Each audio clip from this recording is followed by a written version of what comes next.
శ్రీనిధిలో అవినీతిని సహించమంటూ మంత్రి సీతక్క చేసిన వ్యాఖ్యలపై జాగృతి అధ్యక్షురాలు కల్వకుంట్ల కవిత విమర్శలు గుప్పించారు.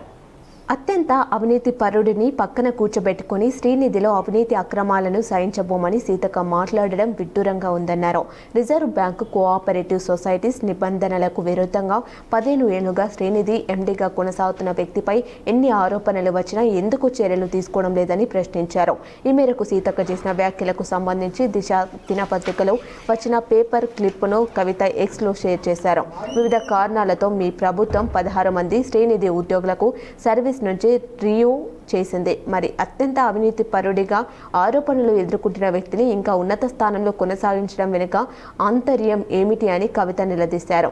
అసెంబ్లీ బడ్జెట్ సమావేశాల్లోనే శ్రీనిధిలో అక్రమాలకు మూల పురుషుడిగా ఉన్న వ్యక్తిపై చర్యలు తీసుకుంటున్నట్టు మీరు ప్రకటన చేయాలి.